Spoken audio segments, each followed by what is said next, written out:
After running through the streets, Adam hopped in a taxi to take him the rest of the way to the University of Rome. As soon as he entered the English Studies library, he saw that Dean Hugh and a few other professors were already sitting together in a private library conference room. He rushed in and took a seat, quietly apologizing to Dean Hugh. "Where have you been?" Dean Hugh asked quietly, while two of the other men addressed the group. "I just wanted to walk around." Adam smiled faintly. "I guess I got a little disoriented and turned around. Probably the jet lag." "Well, it's good that you arrived just seconds after Alfred. He was late, too." Dean Hugh seemed to think of something and then asked, "Is your phone switched to silent?" I'll turn it off right away." Adam immediately turned his phone off entirely, not wanting to inspire any more ire from the dean. Dean Hugh shook his head helplessly and sighed. "Young people nowadays are really unreliable, aren't they?" he thought to himself. Back at Marshall High, Olivia stood at the podium and addressed her entire class. "As class president, it is my duty to inform you guys of fun, upcoming events. So I'm happy to announce that this year, on the Wednesday before Thanksgiving, Marshall High will once again be inviting parents and grandparents to join us for themed events on campus." Olivia looked down at the information Adam had prepared for her and said, "According to the school's requirements, every grade has to prepare an activity, and the school wants to make sure that activities are in line with the theme of Thanksgiving. Why don't we make our parents dress like turkeys and we hunt them?" one of the rowdy guys in the back of the class suggested. Everyone broke out in laughter. "Why don't we just do a potluck with, turkey sandwiches?" a girl said. They had done similar activities before, which seemed to be a big success. "Isn't it a little simple?" someone immediately questioned. "Could we have a caricature artist come and draw portraits of our parents, and tarot card readers and games? Maybe the theme could be carnival." "No, that doesn't make any sense with Thanksgiving," someone challenged. The rest of the class quickly agreed. "What about a theater performance or something? Sing a song, recite a poem, or something like that. Just make it fall-themed or about gratitude or what we're thankful for," another person suggested. "No, that's too basic," one girl shouted. "It seems like that'll be what every grade does." "So?" another kid said. "We don't have to be different. We just have to entertain our families for a few hours before we go home early and enjoy the holiday." "Wait, why don't we all work together to make a table of dishes for our parents to eat?" someone suddenly suggested. Not not only just turkey sandwiches, but things we know they actually like on other days of the year. And we call it the Giving Back Thanks meal, where we tell them how appreciative we are for them. The kid shrugged. "Maybe we do just desserts? It can be the Thanksgiving bakery and cafe." "That is quite novel and nice," someone nodded. "All right, I do like that," Olivia thought. But other kids hesitated. "Will the cafeteria workers allow us to use their kitchen, though? I mean, for us to make food?" Although it wasn't a bad suggestion, some students felt it was unlikely to be okayed by the school administrators. "Well, why don't I just ask the school?" Olivia nodded thoughtfully. "Maybe they'll be cool with us using the kitchen if most of us make our baked goods at home, and we only use the kitchen to reheat things or put finishing touches on everything." "Okay," everyone agreed. They took a formal vote, and the idea to do a Thanksgiving bakery and cafe won out over all the others. "Cool, so then it's settled. Let's end today's class meeting here," Olivia said happily. From her seat, Pamela grimaced. She loathed the fact that Olivia was so happy. When the school bell rang, everyone packed up their bags and bid farewell to each other before leaving the classroom. As soon as she climbed into the car behind Morris Bratt, Olivia leaned her head against the seat and took a deep breath before closing her eyes. There were so many things that happened today, and it was hard not to feel overwhelmed. "I came here to exact revenge on my enemies," Olivia thought. "But of course I had to be plopped down right in the middle of high school, with hormones and infighting and all these stupid little distractions. It's so exhausting. I wish I could just focus on my mission." "Miss, what's wrong? Are you not feeling well?" Her driver, Morris, looked at Olivia through the rearview mirror. I'm fine. Olivia shook her head and closed her eyes. I'm just a little tired. Miss, although studying is important, you should also pay attention to your health, he said with concern. Olivia smiled to herself. Morris's concern was sweet, albeit misguided. Thank you, Olivia responded. I'll take that under advisement. She put her headphones in and began to doze off as he pulled away from the curb. Monica was getting a ride home later with friends because she was going to a birthday party in the city after school, so Olivia relished the silence. Morris glanced back at Olivia in his rearview mirror as he drove. He shook his head. Students nowadays don't have it easy, he thought. They're so worried about getting into college. It seems they're worked to the bone and always exhausted. Poor Olivia. I hope she ends up all right. When they returned to the Johnson mansion, Olivia told the maid she wasn't hungry for dinner and instead went up to her room. She was extremely tired and wanted to have a good sleep. After taking a hot shower and changing into pajamas, she crawled under her pillow-soft blankets and curled up into a ball. It had been a long time since she felt so tired. Polly yelped and jumped up on the bed to join Olivia, flopping into a little ball beside her. Olivia smiled. Come here, cutie, she said, pulling Polly closer. She felt safe in here with her little guardian.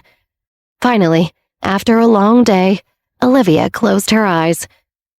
When she woke up again, she rubbed her sleepy eyes. She was so dizzy that she did not know how long she had slept, but she staggered as she got up and walked out of the door.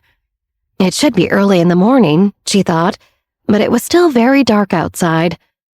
Olivia looked outside her room and saw that the hall lights were on, but all other lights were off, meaning it was still sometime in the middle of the night. The halls were completely quiet.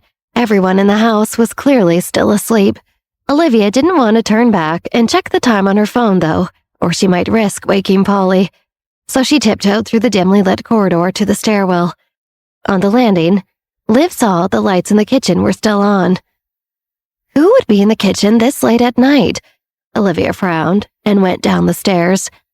Slowly, she inched forward until she crept down the stairs. As she drew closer, she could see shadows on the wall of the kitchen through its open door. Are there two people in there? She wondered, or just one? As she got closer, she discovered the answer. Dad, Olivia mumbled, have you not gone to sleep yet?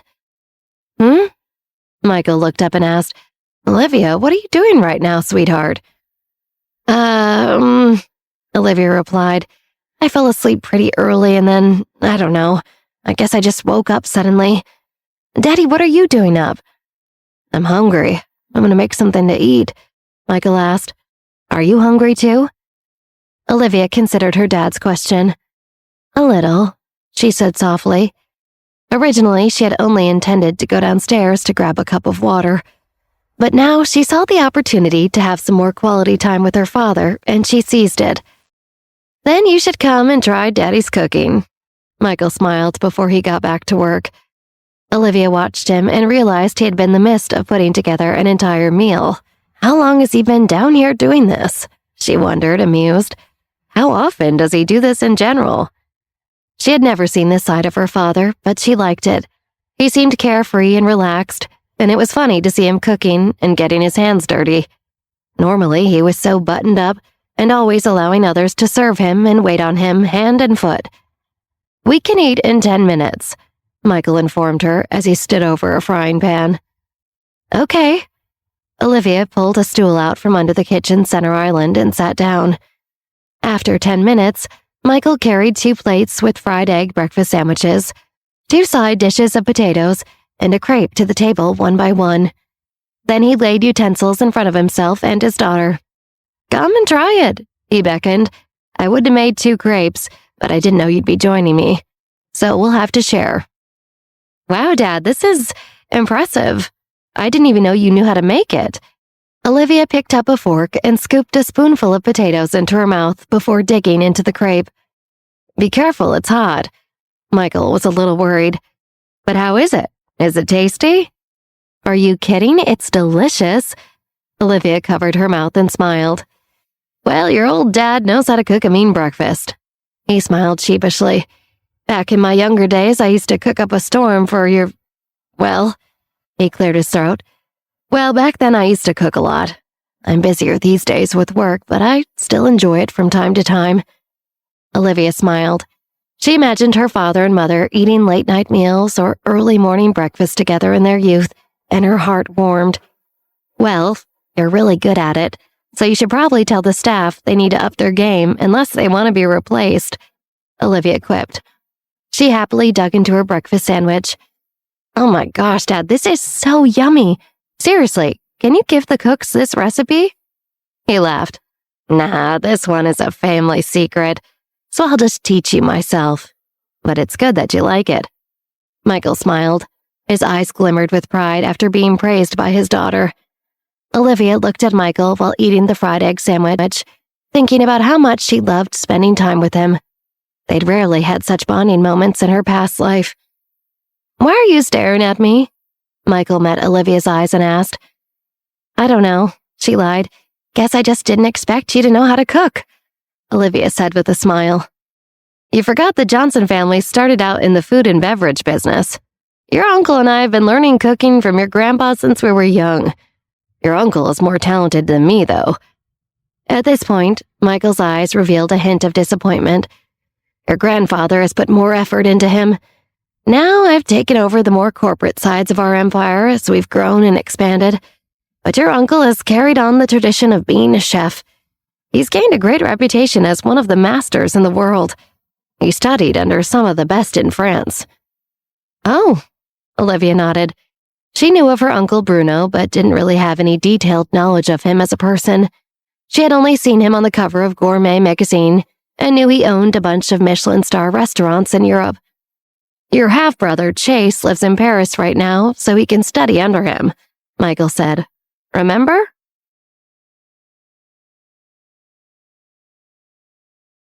Olivia paused. She had almost forgotten all about her half-brother, Chase. In her past life, she didn't really know him. He never lived at the mansion when she did. He chose to live in Europe, and when the family fell on hard times back then, Chase turned his back on his sister Monica and mother Rachel, and even on Olivia, because he said none of them knew the value of hard work. At the time, Olivia cursed him, but now looking back, she sort of respected Chase for not helping his mother and Monica. He has principles, she thought. Now, presently in this life, Chase was only 14, but his uncle had seen his work ethic and invited him to Paris. Bruno was one of the great celebrity master chefs in the world, and such chefs rarely mentored new young chefs. Once they did, however, they were basically picking someone to inherit their empire. Is it enough food? Michael looked at Olivia. If it's not enough, I'll make another sandwich for you. Are you kidding? It's enough, Dad. Olivia laughed. She had skipped dinner, but this was plenty of food to satisfy any latent hunger she'd felt. So do you often come to the kitchen because you're hungry in the middle of the night? She asked her father. Actually, I had just gotten home from the office when I came in here. Michael shook his head. I was busy today. I forgot the time when I was working, so I was starving by the time I got here. Olivia sighed. Dad, you work so hard. Yeah, well, then don't be like me, he laughed. You should have more balance. Noted. Olivia smiled as she ate the last bite of crispy potatoes on her plate. Wow, I'm full. Good, Michael smiled. Now, what do you say we go get some shut-eye so we can conquer the world tomorrow? Olivia grinned. I'd like that, she whispered. Conquering the world was exactly what she had come back to do. Callie woke up in a cold sweat. Ever since she had to admit to Olivia that she was the one who submitted her photo for the charity event, Callie's heart was filled with anticipation and fear. Callie had tried to avoid Olivia the last few days. She had witnessed the way Pamela made an enemy of Olivia, and that didn't seem to go well for Pamela. Callie didn't want to meet the same fate. What if Olivia forgave me in front of everyone, but she's secretly plotting to get back at me? At lunch, she sat by herself near her locker to avoid any dust-ups with Olivia. Hey, a passing friend asking her in the hall. Are you going to join us for lunch? No, I'm not really hungry. Thanks, though. She smiled. Callie's heart was in a mess right now. How could she stomach food at a time like this? When she got home, she still wasn't eating. Her nerves were making her too nauseous.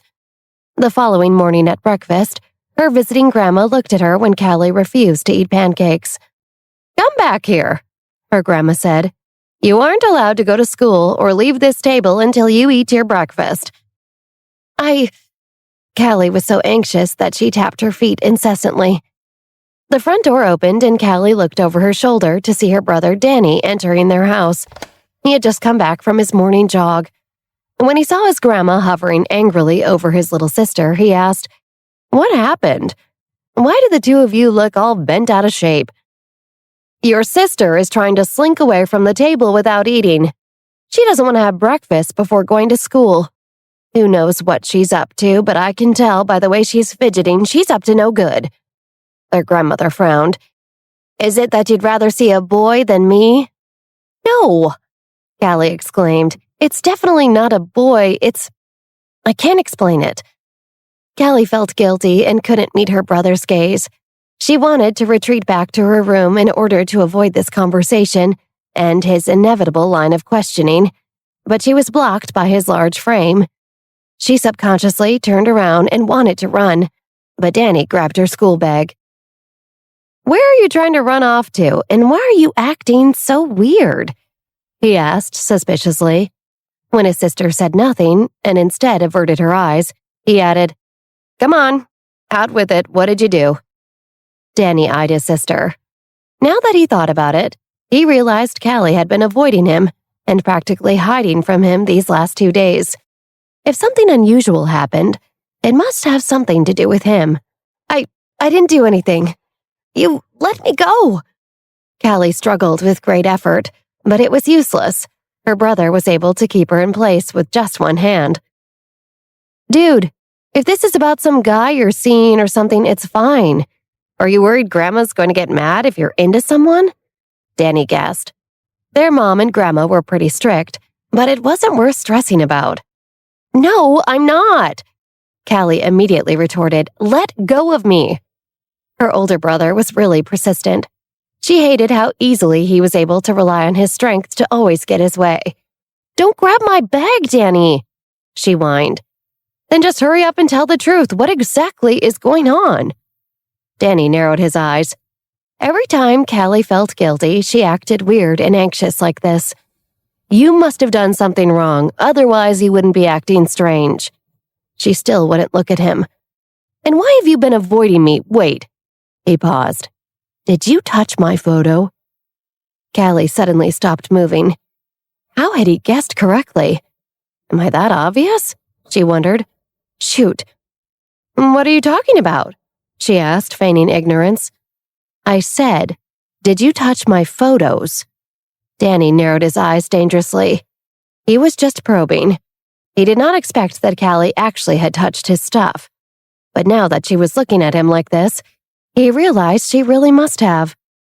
I have told you so many times not to enter my workroom. I know, Callie murmured weakly. Which photos did you touch? He asked. When his sister said nothing and bowed her head, he muttered, Not Olivia's. Danny was stunned for a moment. That was the only picture he'd promised to keep to himself. What did you do?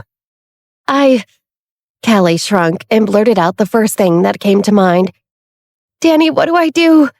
I think she's really angry at me and I saw her take her anger out on this other girl in class named Pamela. She was so fierce, but I think she's really mad at me because I submitted her to the competition.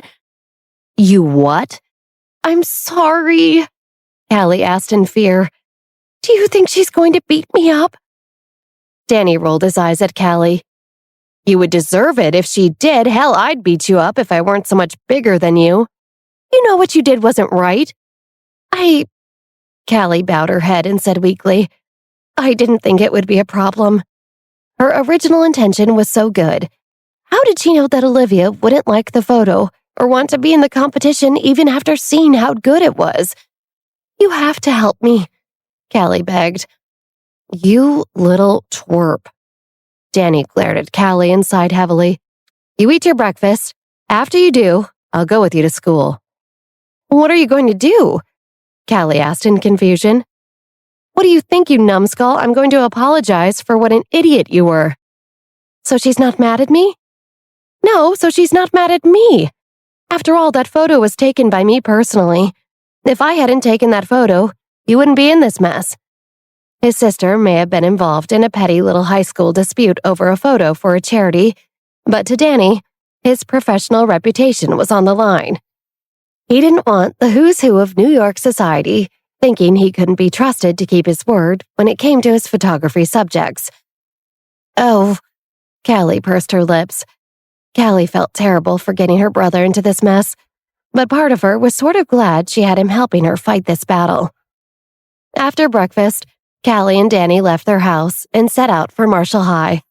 When they entered the gates, a group of sophomores watched them walk past.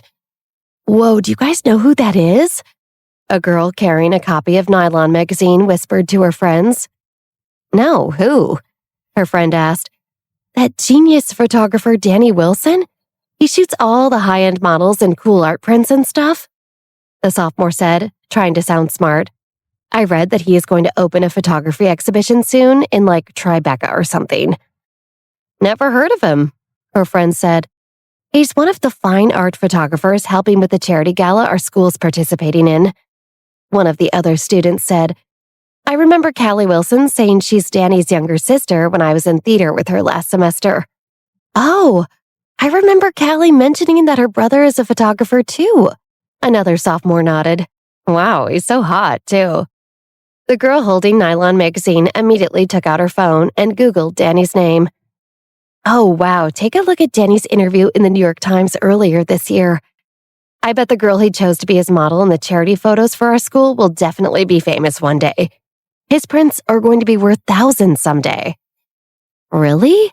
The girls huddled around her were quite interested. I wish he photographed me, it would be great. Pamela, who had just entered the school grounds near the south gate, overheard the sophomores talking, and the corners of her mouth raised slightly. Keep daydreaming, girls, she thought.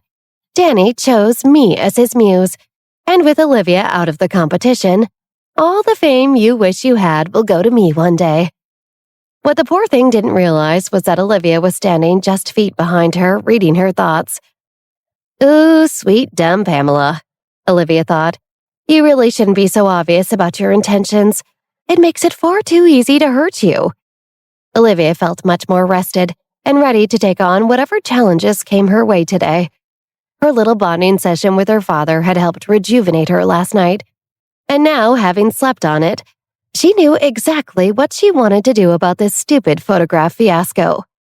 If you want to be the belle of the ball, Olivia thought as she zeroed in on the back of Pamela's head, then I can't let you get what you want. She snickered to herself. It really was fun crushing Pamela's dreams. It was the least she could do for the woman who murdered her in her past life. Callie paced in front of Olivia's locker while waiting for her to arrive at school. Would you stop walking back and forth like that? Danny said. You're freaking me out. I'm freaked out, Callie yelped. I can't help it. I got us into trouble. Danny looked at his sister's worried expression and frowned. Softening, he whispered, Hey, don't panic. Just follow my lead once she gets here and talk slowly. Okay. Callie nodded and watched her brother. How was he so calm? It's just that I really didn't expect Olivia to be so angry. Relax, Danny replied. I'm here now. I told you I would apologize with you. Danny winked at Callie. Seeing her brother react somewhat flippantly irritated Callie. Was this a game to him? He wasn't the one who had to face Olivia every day at school. Be serious, she told her brother. I feel like if I don't get to talk to Olivia before school and explain things just one-on-one with her, she might just harbor resentment and I'll be dead for sure. Oh, you're dead for sure? Olivia leaned against the locker beside Callie. Callie froze. She hadn't heard Olivia walking up. Is that why her brother had winked at her? So that she'd shut up and stop talking about Olivia before she approached? God, I'm an idiot, Callie thought. She trembled as she turned to look at Olivia. There was a slight glint in Olivia's eyes, like maybe she was up to something, or like she was really enjoying this. Callie wasn't sure what it was, but it scared her. Olivia just stared back at her, grinning, and Callie feared what was about to come next. "Danny, save me," Callie whispered through gritted teeth, looking up at her brother with pleading eyes. Though her words were so inaudible nobody could hear her. Before Danny could speak, Callie felt a gentle hand pat her shoulder. She shivered and instantly broke out in cold sweat. Like a robot, she slowly turned her head and met Olivia's smiling gaze once again. "Olivia," she eked out. "Hey," Danny interrupted. "Look, my sister and I want to apologize. I know Callie already came clean and told you she took that photo without me knowing and gave it to your teacher to use in the competition. But I just wanted to reiterate, I did not know she was going to do that. I explicitly told her not to, in fact." He shot his sister a disapproving look, and Callie looked down, ashamed. "But I should have just deleted the photo in the first place and not have taken it. It's my fault. I should have never gotten you involved in this whole fiasco by keeping it on my camera." Olivia opened her mouth to respond, but she was cut off by Callie. "And again, I'm sorry for not listening to you, Danny, and for not respecting your privacy. Olivia, I just want you to know I don't want any trouble. I saw when you slammed Pamela on that table, and I don't want you to think I'm—" "Slammed her on a table?" Olivia repeated. Hearing the word slammed, Olivia laughed out loud. "Oh my gosh, no. I could see how you might be concerned by that. But I promise I only did that because of the name she was calling me. I'm so not normally a violent person, but she was bullying me and I had to stand up for myself. As for you, I'm not angry with you at all. I think you were so sweet to try and do something you thought I would like. I'm sorry Pamela made such a spectacle of the whole thing and made you feel bad about it. Wait, really?" Callie raised her head. She could feel relief flooding her chest. "You weren't angry with me?" "Not at all." Olivia honestly shook her head and made sure to fix a magnanimous smile on her face. "And I really appreciate that you took the initiative to tell me it was you who shared my photo in the first place, and to apologize. Then why did you ask our teacher to take down the photo and throw such a big temper in the classroom?" Callie was a little puzzled. Olivia faltered for a second, but then recomposed herself as she looked from Danny to Callie. "I wouldn't say I threw a big temper. I just didn't like that Pamela kept telling lies about me and calling me names. She harasses me a lot. She's done it in the cafeteria and at other times in front of others. It's like she always tries to pick a fight with me ever since I beat her for class president. So I had to stand my ground. I'm sorry you thought I was mad at you about the photograph, though. It wasn't actually about the photograph at all." "Oh," Callie exhaled. "Oh, that's such a relief to hear." Callie stood up a little bit straighter. These few days, she had been scared to death. "In fact," Olivia said, leaning closer to Danny and Callie, "I actually want to thank you for putting my photo out there and submitting it to be part of the charity website, because I never would have had the guts to myself. And now that I've seen the positive reaction it's garnered, I think I've changed my mind about it. I may ask Adam to put it back on the website." Danny cocked an eyebrow. "Really?" He was taken aback. He hadn't expected this turn of events, but he was happy to hear this because his photo of Olivia was far better than any of his other work lately. This could be my calling card, he thought. He'd make great networking connections if the right people saw it on the One World Climate Initiative's website. "Yep," Olivia nodded. "I mean, if it's for charity and people like it, why not put it back up for people to buy as many prints as they want, right?" She gave the siblings a heartwarming smile. "Really, I should be thanking you guys for helping me see that." Danny and Callie smiled at Olivia, and Olivia could see Callie's face relax fully now. "It's seriously going to be the most popular photo on the website," Callie said. "I knew it would be the minute I saw it." "Good," Olivia thought while stifling a smile. "I'll send my condolences to Pamela."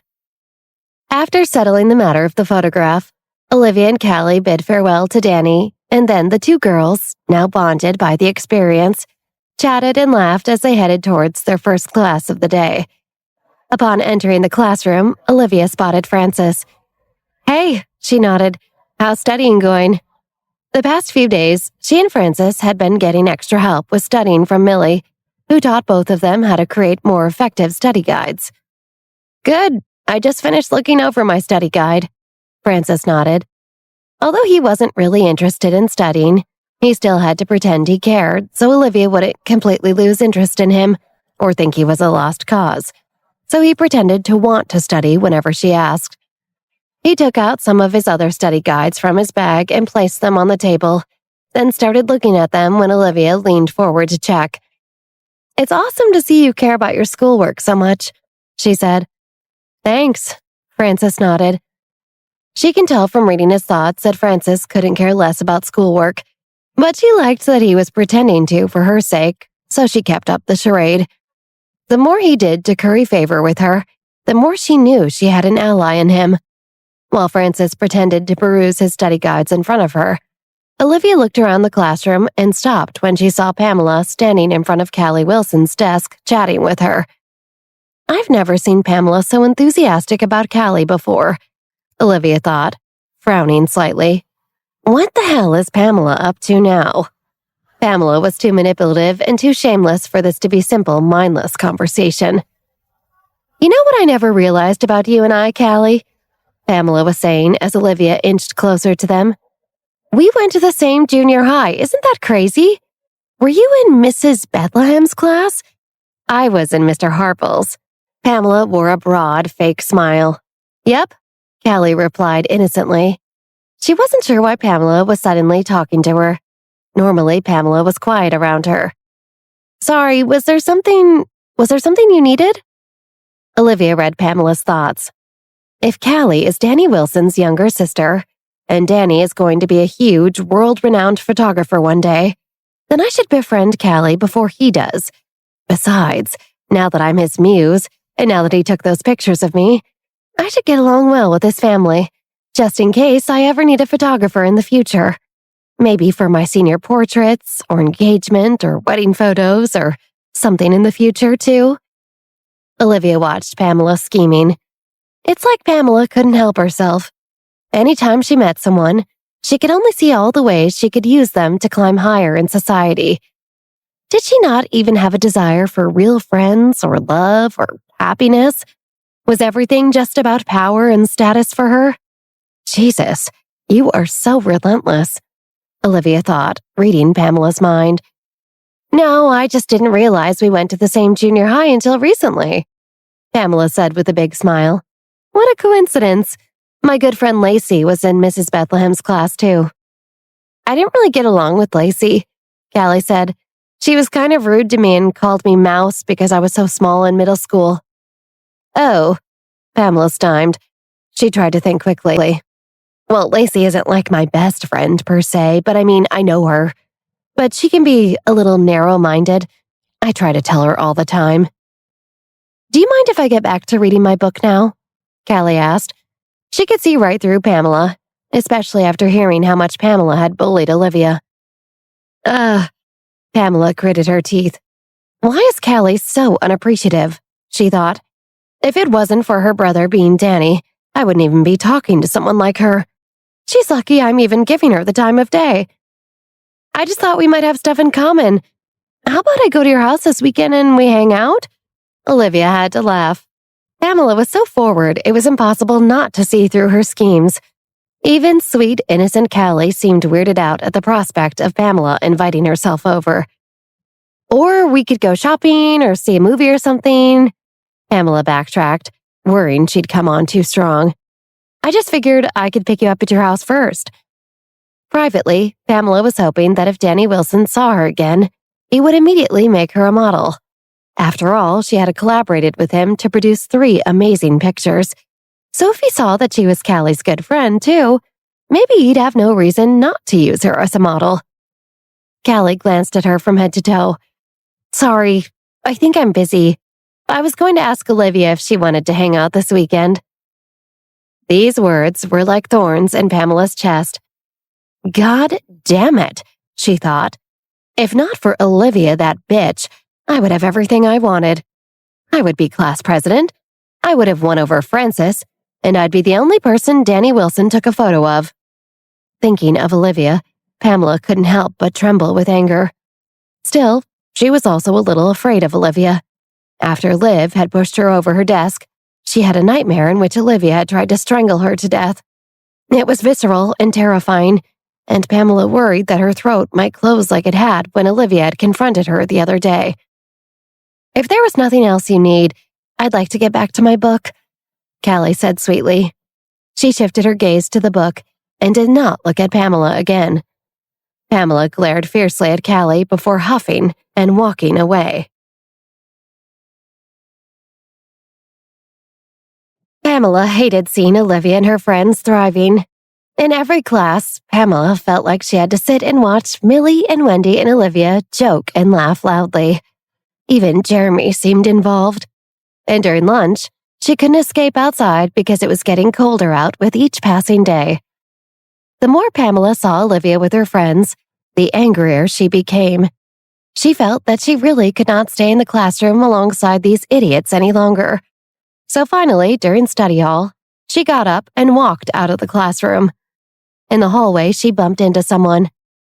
Hey! Pamela took a few steps back, anger ignited within her. Watch where you're going, she scolded.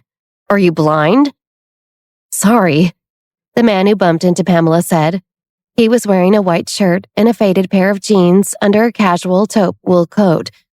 His hair was combed neatly and his skin was fair behind the black-rimmed glasses he wore. You, Pamela said when she realized she recognized the man. She instantly regretted being rude to him. You're Callie Wilson's brother, right? Danny? Yeah? Danny furrowed his brows. Who was this person? Hello, Danny. I'm Callie's good friend. My name is Pamela. You may recognize me from... You actually helped take pictures of me before, don't you remember?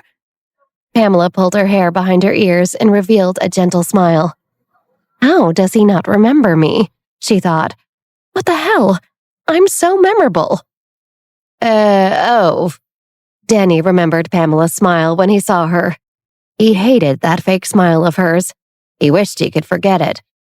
I remember, sorry, you look different in your school uniform with your hair like that, he fibbed. Oh, I'm so glad you didn't forget who I was. Pamela laughed. Wouldn't that be, so awkward? She flashed him another smile, as if they were old friends. I heard your sister or someone say that you're going to be having a photography exhibition in the city soon, right? After the charity gala? Mm-hmm. Danny nodded his head and said, yes. Well, I'll definitely go, Pamela said excitedly. I mean, it'd be crazy for Photographer's Muse not to go to his exhibition, right? Why is this girl acting so chummy with me? Danny thought. Danny's mouth unconsciously twitched as he changed the subject. Can you help me find someone? Oh, Pamela nodded her head. Are you looking for your sister? Pamela turned around and glanced at her classroom. Technically, class hasn't gotten out yet. I was just getting some fresh air while I used the restroom. Did you come to pick up your sister and walk home with her after school? That's so sweet of you. No, Danny replied. I'm looking for Olivia Johnson. What? Pamela's smile froze. Why would... You must be mistaken. Danny shook his head. Nope, not mistaken. I am looking for Olivia. The words sounded like a fierce punch to Pamela's ears. She stood stunned for a long time before she recovered. She swallowed hard and eked out an extremely fake smile. But she tried to keep herself calm as she said, We don't have an Olivia Johnson in our class. No. Danny was stunned. That couldn't be right. Didn't Callie say that Olivia was their class president? He had seen Olivia with his own eyes just recently. Was she in a different grade? Don't know what to tell you. Maybe you're mistaken. Pamela still had a faint smile on her face, but her fists were tightly clenched behind her back. Is that so? Danny frowned. Could it be that his sister made a mistake? No way. Thinking of this, Danny leaned forward and looked inside the classroom Pamela had just come from. "Danny, wait!" Pamela panicked and said, "I heard your sister say that you're going to find a model in New York for your upcoming photos of your gallery exhibition. She and I were talking, because did I mention I'm close with Callie? She and I went to middle school together. Anyway, she feels that my temperament is very compatible with your style. So what do you think of me being your model?" "Whatever," Danny mumbled. He was not in the mood to listen to Pamela's words. Instead, he just searched for Olivia in the classroom. The heavens did not disappoint those who were determined. "Really?" Pamela was overjoyed when she heard Danny's answer. "So that's a yes? Oh my God. I have a good feeling about this. Should we talk more outside?" Before Pamela could finish, Danny interrupted her and said, "Actually, can you please step aside? You are blocking the way." While Pamela was busy talking his ear off, Danny had finally spotted Olivia in her classroom. As soon as he did, he realized exactly what Pamela was up to. This girl clearly doesn't want me getting close to Olivia, he thought. Too bad for her. He despised this kind of mindless scheming. Too bad Pamela was too immature to realize how obvious she was being. Danny, who did not have a good impression of her, now lost all respect for her. "I see her," Danny said, pointing to Olivia. "Told you, Olivia Johnson was in your class. Or did you know that and lie to me intentionally?" Pamela's face instantly turned pale. Her mind buzzed as she tried to come up with a believable response. When she couldn't, she simply stepped to the side and said, "Oh, wow, I totally misheard and thought you asked about someone else. Thank you." Danny cut her off as he passed Pamela and left her standing in the hall. He walked straight to Olivia, who was joking with her friends. He would never have trouble recognizing her. How could he forget such a pure and sunny smile? Pamela looked at Danny's back and bit her lower lip. Damn Olivia. Damn Danny. Why don't all of you go to hell? Pamela snorted and ran down the hallway towards the bathroom with tears in her eyes. These people deserve to die. Why did they all treat her like this and make life so difficult for her? Meanwhile, back in her classroom, Olivia was joking with Wendy, when suddenly she noticed someone approaching. Olivia looked over her shoulder and immediately recognized it as Callie's older brother, whom she had met earlier when Callie apologized. "Danny?" she said, surprised he was now in her classroom. "Is everything all right? What are you doing here?" Sensing Olivia's confusion, Danny restrained his smile and said, "Sorry, I know we spoke to you earlier, but I just..." "Wait, aren't you Danny Wilson?" Another girl who sat behind Olivia chimed in. She pointed to an ad on her phone. "The famous photographer? You shot this whole campaign with Kylie Jenner, right? It was like epic." The surrounding girls also echoed in surprise. Oh my God, what was Kylie like? Danny rolled his eyes. He hated shooting reality stars for ad campaigns, even though it afforded him the time and money to do what he really loved, shoot fine art photography. But he wasn't here to talk about his stupid campaigns or talk about silly celebrities. Oh my gosh, that is him! Curious discussions could be heard everywhere throughout the classroom. Wow. Everyone looked on curiously. After a while, someone asked, "Are you here to find models in our school for your next photo campaign?" There had been rumors of Callie Wilson's brother looking for models earlier. "I already found them." Danny looked at Olivia with a burning gaze. "I just don't know if Olivia is willing or not." Olivia stood stunned. "I'm not willing," she said finally. It was one thing to be involved in the charity event, because that would help people, and it was a one-time thing that also drove Pamela absolutely crazy. So it was sort of amusing. But being a model wasn't what Olivia wanted to sign up for permanently. "I'm here on a mission, and I can't draw undue attention to myself more than I need to, or I'll keep getting distracted. It's one thing to be successful, I do want that, but I also have to exact revenge, because I can't let Rachel or Monica or Pamela get away with what they did to me in their past life.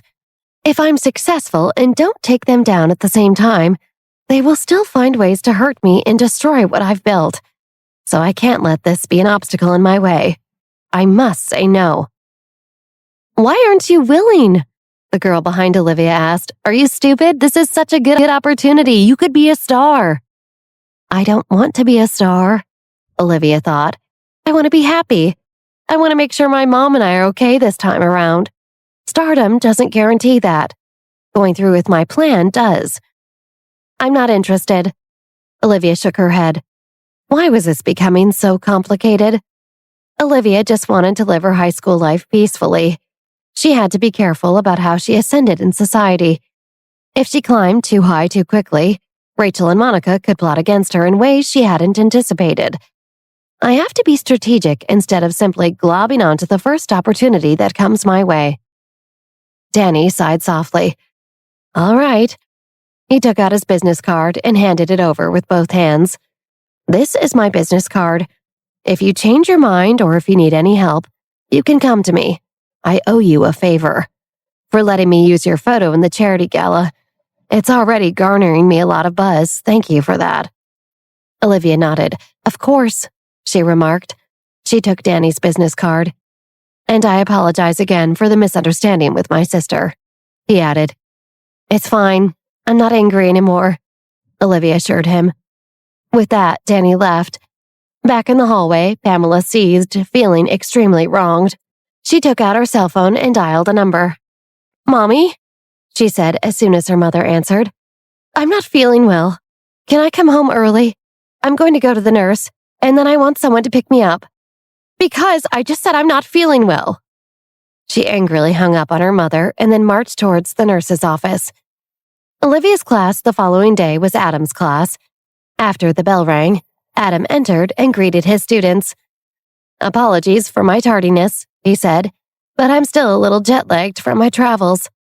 He looked around. A few announcements. One, I guess Pamela is out sick, so she asked if her deskmate could send her the homework assignments tonight. Adam looked at Pamela's deskmate, who nodded. Great, Adam shrugged. And two, about the charity event we've got coming up. I guess there's been an update about the photo auction since I've been gone. He locked eyes with Olivia. Olivia Johnson's photo will be officially entered into the charity's photo page after being taken down before, Adam informed the class. And she will be eligible to be our school campus model of the charity gala should her photo sell the most copies. People immediately began whispering and gossiping with enthusiasm, and behind her, Olivia heard Pamela think, I'm going to kill you, you witch. One floor up, however, further than Olivia could hear, two figures stood in front of the window. The girl on the left was 5'10" and had a high ponytail that made her seem even more tall and regal. She wore a casual choker necklace and had a tall and slender figure. Her blue eyes narrowed as she looked out the window. The girl to her right was about 5'8" and was dressed in a tartan skirt and a button-down white shirt, though she made her uniform pop with several jingling bracelets and a very expensive diamond necklace. Her long dark hair draped over her shoulders, and her facial features were delicate. There was a mole at the corner of her right eye, just below her lash line. The two of them looked from the courtyard below to their cell phones and furrowed their brows. The junior class president seems to be very arrogant, no? The girl on the left pouted. Danielle, do you need me to do it? No need. The other girl curled her lips. She's just a junior. We don't need to do anything. Her gaze stopped on a girl carrying a leather backpack as she passed by downstairs. She leaned against the window with both hands and slightly narrowed her eyes. She leaned forward and said, Christine, that bag is a limited edition. Did you know that? Christine fixed her eyes on it and said, Oh. She was not interested in bags, but Danielle was. She could recognize Danielle's designer duds from across a room. They were all so unique and expensive. That bag is so nice. I'm envious. Danielle raised the corner of her mouth and smiled with a pure and brilliant smile. I really want it. What are you going to do? Christine glanced at Danielle. Danielle pointed at the window with her index finger. Well, if I can't have it, I don't see why anyone else should have it. Danielle turned her head and looked at Christine with a sly grin. I'll leave it to you. I don't want to see that bag appear in school again. Done. Danielle Kenny was a senior who was vice president of the entire student body. Christine, her little minion, would do anything to be in her wealthier, prettier friend's good graces. Danielle continued to look at the students downstairs and stretched. Anything else I should know about before he comes back? Before Danielle could even finish speaking, the door to their meeting room was suddenly pushed open. I'm back, a voice said. Oh, hey, you scared me. Danielle patted her chest and complained. Sorry. The boy who barged in scratched the back of his head and smiled apologetically. I'm so excited I couldn't contain myself. Oh? What's suddenly so exciting? Danielle sat in a chair and asked, Has the school increased the budget for the student council's activities? No. The boy in front of her, Drew Benke, shook his head and sat on the chair reserved for the student council president. Danielle cringed watching him take his seat. She hated that he had won the presidentship, and she got the vice president. She wanted to sit in that chair. Danielle, why are you so vulgar, asking about our budget like that? You only know how to spend money. Tisk, tisk, tisk. He wagged a finger in front of her face. Then what do you mean? Danielle looked at Drew innocently and asked. He ignored her and continued talking. No, the reason I'm excited is because I finally persuaded that transfer student in our class, Chris Jones, to join the student union. Drew smiled proudly. The student union was the group of student volunteers who weren't elected to the student council, but who helped organize and fundraise for school dances, fairs, and other activities. In order to convince him, I really went through a lot of trouble. Drew, trust me. Danielle looked at Drew with a sincere gaze. If you used 1% of the effort you put in to recruit Chris Jones to join the student union, and instead used it on actually doing something for the actual student body, we might actually get things done. No, you don't understand what I'm saying, do you? Drew crossed his hands under his chest. I have a reason for recruiting Chris. What reason? Danielle asked. Because he's handsome? Drew shrugged his shoulders and said with certainty, His participation will definitely increase the attractiveness of our entire student union, which will get more kids involved in clubs and fundraising for the school, which will increase our school's visibility and fundraising and, yes, even budgets, which helps our school seem more appealing to colleges when it comes time for people to apply to Ivy Leagues. Furthermore, enough. Danielle endured Drew's incessant talking long enough. Why did she think that this idiot would have any idea worth even listening to? Why would she have any expectations for Drew at all? She really did not understand why the students would appoint him to take over the student council, except for the fact that he basically bribed people by letting them take flights on his dad's private jet. This was so infuriating. Standing up, Danielle's face was filled with anger. Is there anything else? If not, I gotta run. There is one more thing, Drew replied. In order to get Chris in the student union, I told him he could have one of our parking spaces. What? Danielle frowned. What do you mean? This is Chris's request. Drew shrugged helplessly. He knew that we get special parking spaces because we have to come in early to organize school events, so he asked if he would be allowed to use the spaces too as needed. And his friend Olivia too. Guys, he's really well connected.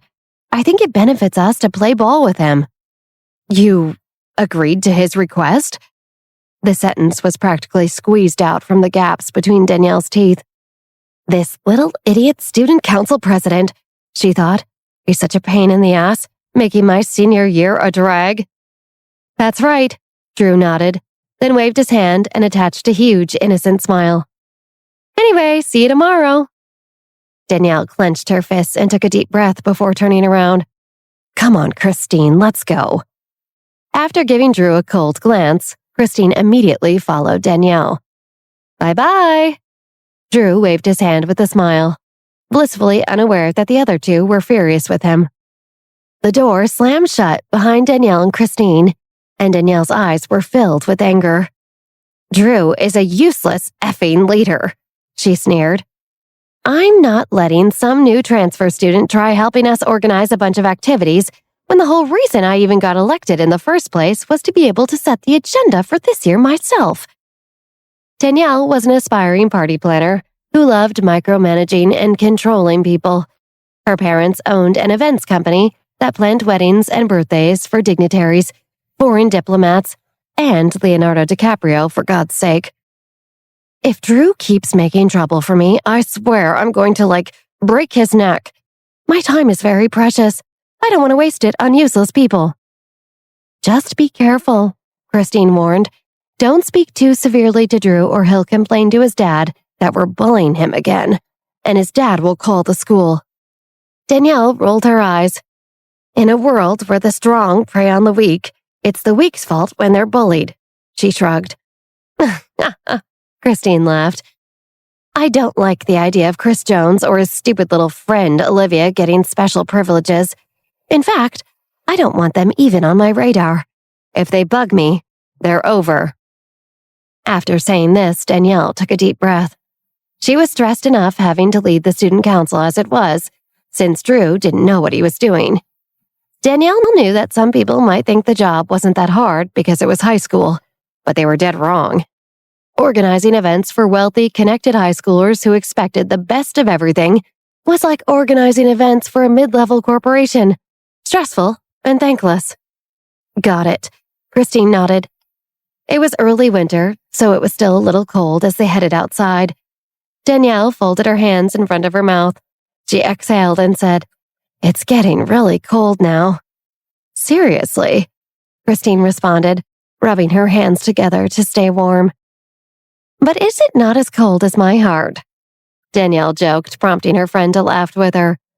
Anyway, go see who that bag I saw earlier belongs to. I want it. And find out more about that Olivia chick Drew mentioned. Which Olivia did he mean? There's a few at Marshall High. Got it, Danny. Christine nodded. I'm on it. With a flourish, Christine smiled at her friend and headed out. She always looked up to her friend. Danielle was so pretty and put together, and Christine would do nearly anything for her.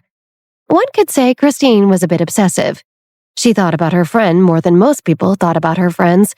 She worried about how Danielle was feeling at all times, brainstormed ways that she could help make her happy or more comfortable, dreamed of Danielle's smile even when she slept. She suspected Danielle knew this, though Danielle never said so. And it didn't matter.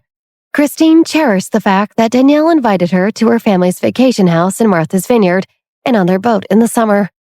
Christine would do anything to stay in Danielle's orbit, but her feelings were confusing and complicated, so she kept them close to her chest, safe, so no one else would know or say anything. Anything for you, Christine thought. I'll do whatever makes you happy, Danielle.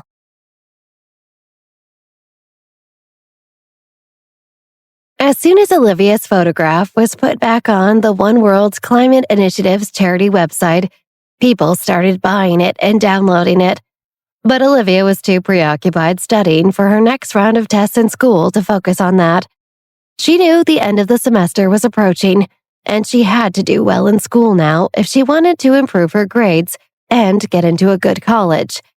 This time, when she took her tests, Olivia felt that she had performed better than she had on her standardized test. Even Francis felt that he could more or less understand the questions and concepts thanks to Millie's study guides.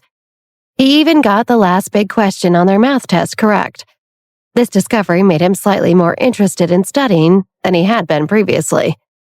When the test results were announced, Olivia successfully achieved her small goal and scored 10th from the bottom instead of 2nd.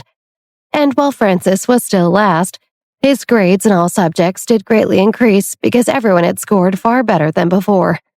He even had a B average in math. Adam was very satisfied with this result. He praised Olivia and Francis in front of the entire class. This strengthened Francis's belief that his budding friendship with Olivia was beneficial. And after taking their most recent round of exams, Francis was excited not only to focus back on video gaming, but also on checking out the charity website. He pulled it up on his phone and quietly looked at it for a while. After a while, he decided to purchase Olivia's photo. He found himself unable to look away. I'm developing quite the feelings for this girl, he thought. But he tried to rationalize his feelings away by telling himself, no, she just looks good in this photo and it's art, and it's for charity. He bought 10 copies, promising to give them away to family members over the holiday. In truth, he knew he would keep them all for himself. After he paid for the photos, he patiently waited for them to be sent. Originally, the idea was for photos to be sent after the charity event took place, but the climate organization had such a strong outpour of people wanting copies of the photos that they began printing them early. So 3 days after Francis purchased Olivia's photos, he received a stack of them. I saw you buying Liv's photos the other morning, Sam Feinstein said to Francis that day at school. There was a slight tilt in Sam's voice, like he was saying, ooh la la, somebody has a crush on Olivia, though he never said it outright, so there was plausible deniability. I'm doing this to support my classmates and to support the charity, Francis forcefully explained. Francis resented that Sam looked over his shoulder and watched him purchase the photos. How many did you buy? Sam asked. 10 photos, Francis replied reluctantly. He knew Sam already knew the answer.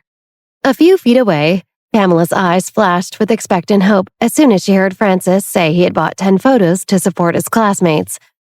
Does that mean he bought my photos? She thought. She had taken a day and a half off school after her run-in with Danny Wilson in the hallway, and when she returned to school, she saw Olivia's photo had been put back on the charity website. She was so angry that she almost retreated back home again. Why does Olivia seem to get everything her way? Pamela whined privately. She said that she was not interested in the charity thing and that she was unwilling to be a model. So why the hell is she suddenly back? Huh? Pamela shook her head, but then told herself to reel in her emotions. You still have plenty of reasons to be confident, she reminded herself. Her photos were not bad, and they had been posted more than Olivia's for so many days. She definitely had an advantage over Olivia, and she knew her classmates would definitely support her. She still had friends from her previous school, and she had also bought 100 of her own photos herself. I still have an excellent chance of winning this competition, she told herself. Now that she heard that Francis had bought 10 as well, Pamela was convinced he had probably bought at least one of hers as well. Maybe if she was lucky, he would buy even more pictures of her. At that very moment, Jeremy, who was still sitting in his seat, also glanced in Francis's direction. Francis certainly has a lot of school spirit these days, for someone who wanted nothing to do with all his classmates when he got here, Jeremy thought. Now he's buying photos to support his class? Odd. Lowering his head, Jeremy looked at his desk. I bet Francis bought Olivia's photo 10 times. He seems to like her. It's like she cast a spell over him. Jeremy eyed Olivia surreptitiously. There's something so different about her, he thought, scrunching his nose. I'm going to figure out what it is, sooner or later.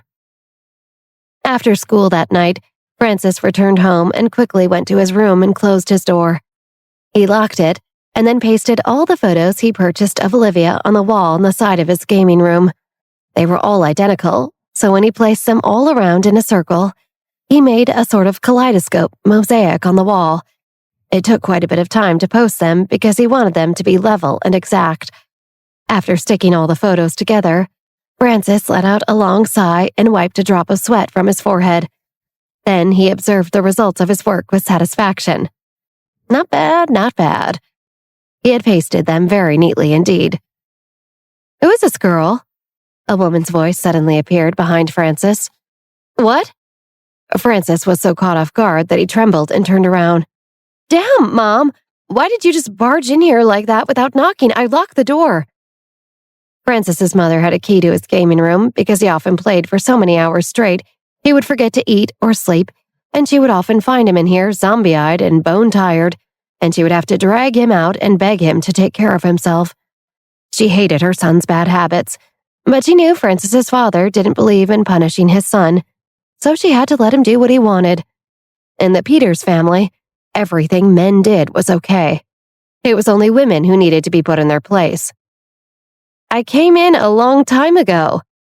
Frances's mother nervously dragged a hand through her curly hair, which was dyed a burgundy wine red. It made her skin look even fairer than it already was. The mother, who maintained her excellent skin and figure so she wasn't ridiculed by her husband, squinted as she looked at the photos on the wall, then looked at her son and asked, "Who is this girl? Is this a girl you have a crush on?" "No." Frances could not help but feel ashamed. "She is the class president of my grade." "The class president of your grade?" Frances's mother tilted her head and asked, "Why do you have her picture? Are you dating her or trying to or something?" "No." Frances firmly denied the very thought again and said, "She is... Oh, you wouldn't understand." "Well, she's very pretty." Frances's mother always wanted to be complimentary of her son to help with his self-esteem, though she was a timid woman who was afraid to anger him or his father. "If you did have a thing for her, I would understand. She seems lovely." "Mom!" Frances yelled. He was about to go crazy. Why was she being so annoying? Frances's mother frowned and looked at him suspiciously. "If it wasn't your girlfriend, why did you post a photo of her?" Frances paused and muttered under his breath. "She could be my girlfriend one day, who knows?" "I just want you to focus on your studies," his mother said cautiously. "And remember that girls and video games are fleeting—" "Mom, stop. I'm just saying posting a girl's photo like it's a shrine." "I said stop!" Frances yelled, and he took a few steps towards his mother so she shrunk away in fear before quickly hustling from the room. He slammed his door behind her. Then he shook his head, walked back to his wall of pictures, and gazed wistfully at Olivia's face in the photos. "Yeah, maybe you will be my girlfriend, if I play my cards right." His lips turned up at the corners. After saying that, Frances turned around and turned on his VR game console before putting on his VR glasses. The door opened a crack. Frances's mother, who was sitting outside the door still, quietly watched everything. Then she nervously shut the door, marched to her husband's study, and knocked on his door. "What?" he said, his voice gruff.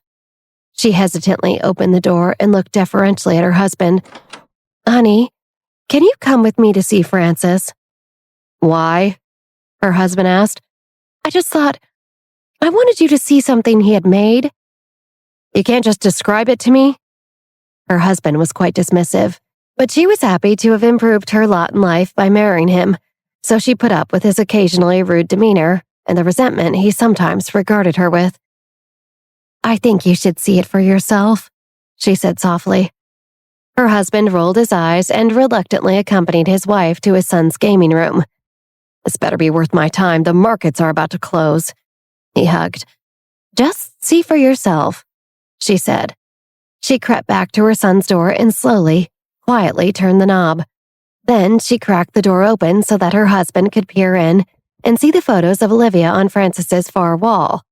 Frances's mother then said in a low voice, "Look, our son seems to be developing an unhealthy attachment to some girl at school. I mean, look at the pictures. It's all the same image, arranged all funny like that.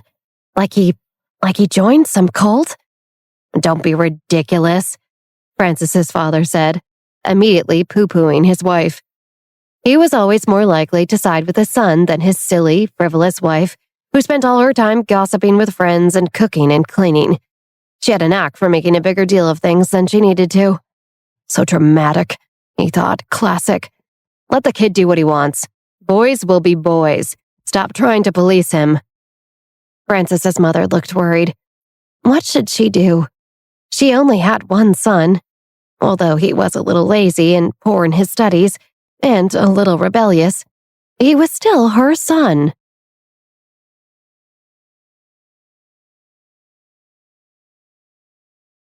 The Wednesday before Thanksgiving came quicker than expected, and Olivia was excited for Marshall High's family Thanksgiving Day. Usually, most parents or grandparents, or at least one family member, was available the day before Thanksgiving, so there was a good turnout. Some parents even came together with their children to school that day. But Olivia's excitement was quickly tempered when it came time for the students of the junior class to actually cook the meals they had promised for their parents that day. Everyone quickly discovered that almost none of the boys in the class knew how to cook. Hell, there were only a few girls who knew how to cook, but even then, they had to cook for nearly 50 parents. Only now did they think of this problem. "What should we do?" Wendy asked Olivia. The kitchen was in chaos. Juniors were yelling at each other and fighting over utensils and pots and pans. "Calm down!" Olivia frowned and shouted, "Stop arguing!" The noisy kitchen instantly became quiet. Everyone looked at Olivia in unison to listen to her plan. "Those who don't know how to cook now, raise your hands." Olivia looked up at her classmates. "The ones that don't know how to cook at all, like if you've only ever poured cereal." 5 or 6 scattered people raised their hands. "You guys go outside to entertain the parents and help lead them to their seats," Olivia said. "Okay," Millie said. "Yes, good plan." The few people who had raised their hands nodded and walked out. "Now, those who know how to cook but are not good at it, raise your hands," Olivia continued. "Like you can make a quesadilla or scrambled eggs or boil pasta and sauce and put it together. Or maybe you've made waffles in a waffle iron or like cupcakes before." Another 2 or 3 dozen people who were scattered throughout the cafeteria kitchen raised their hands.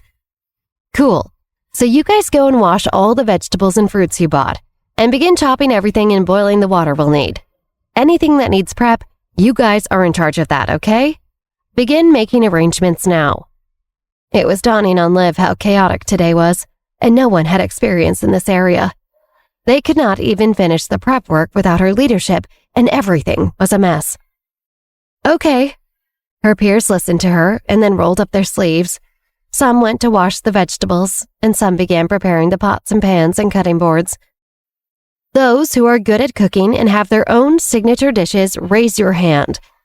Olivia swept a glance, and there were 10 to 15 kids who raised their hands. "Okay, you guys need to look at the signature dish menu we came up with and determine which ones are too difficult to do with our time crunch now. Then prioritize the ingredients you'll need for the dishes you're still going to do. Then each of you pick a team of 3 or 4 to help you break down your prep work into smaller parts, yeah?" "Okay." These 10 to 15 people nodded and followed the instructions. "Anyone else who didn't raise their hand is in charge of helping too. You cook rice, boil pasta, and hand things over," Olivia said. "Is that cool? Are we all clear as to what our tasks are?" "Yes." Her classmates also nodded their heads and did as they were told. "And what are you?" Pamela asked, needling her. "I'm the manager," Olivia glared. "Clearly, we need one." Olivia looked at everyone and felt a little worried. She had only made some simple arrangements for this little feast and did not know what the situation would actually be like in reality. 3 minutes later, the students who were in charge of preparing the signature menu walked over with the things they had written. "Liv, take a look at the updated menu we wrote." Olivia took it and looked at it from the beginning to the end. There were a total of 30 dishes. All of them were family-style hot dishes and simple appetizers. "Okay," she nodded. It was less daunting seeing the amended menu like this. "Go and start cooking. Make cold dishes first." "Okay." The few of them nodded and rolled up their sleeves, preparing to start cooking. "Liv," Wendy walked over and said, "last night, I asked my mother to write 2 or 3 recipes to see if we'd have time to maybe do these too, as a surprise." "You want to add menu items?" Olivia blinked her eyes and was a little confused. Scanning the recipes in front of her, she saw they were actually pretty easy. Rice and peas, garlicky green beans and bacon, a sausage and veggie potato bake, and they could feed lots of people if made in bulk. And they already had the ingredients for them. "Okay, actually, yeah, Wendy, add these to the menu and take 2 of the most complicated signature dishes off. Then get cooking." "Me?" Wendy quickly waved her hand. "I can't. My mom has wanted to teach me how to cook since I was young, but she failed every time." Olivia shook her head, overwhelmed. "Forget it. Then I will do it. Help me keep an eye on everyone." "Got it." Wendy nodded her head. "That I can do." Wendy's mom, Desiree, used to work in the restaurant, and would bring the young Wendy there all the time. She usually did homework in the corner of the kitchen while watching the head chef and the expediters shouting orders at everyone. So she was used to the rhythms of the kitchen. She sort of loved it, in fact. That is, until Desiree's boss said she wasn't allowed to bring the child to work anymore.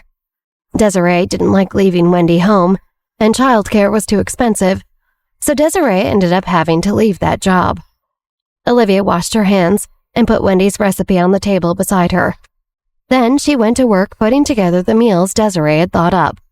The smell of fragrant food overflowed out from the kitchen into the cafeteria next door. There, some juniors had transferred the space into an upscale restaurant, and when the parents entered and smelled the delicious food, they couldn't help but take a deep breath.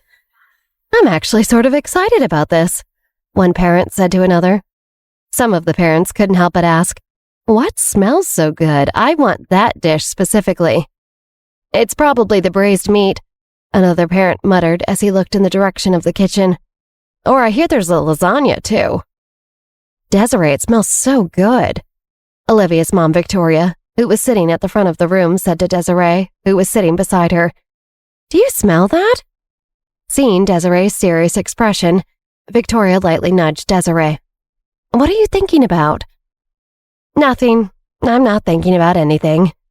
Desiree shook her head and smiled. "It does smell nice. It could be the recipe I gave my daughter." Her face looked lost in thought, but Victoria decided not to press her. "Oh." Victoria nodded her head. She was not good at cooking. When she was growing up, she did not need to cook when there was a chef at home.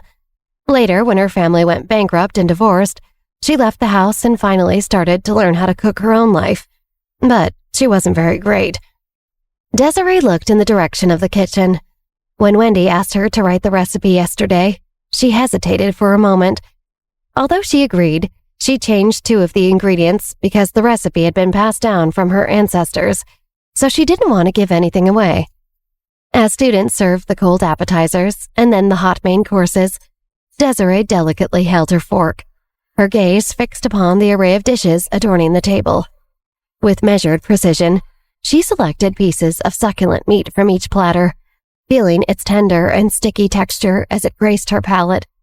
The meat, if perfectly cooked, exuded a delightful greasiness, while any undercooked portions lacked the desired level of umami. She tried to guess the ingredients in all the dishes as she sampled them.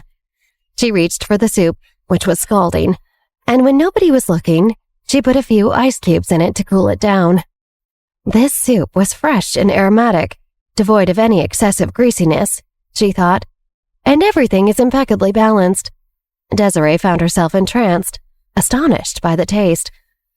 "It's truly delicious," Victoria nodded in approval as she partook, unable to fathom the exceptional culinary skills possessed by today's youth. "I never expected children nowadays to be such adept cooks. I mean, it's a little too hot to finish just yet, but it's good."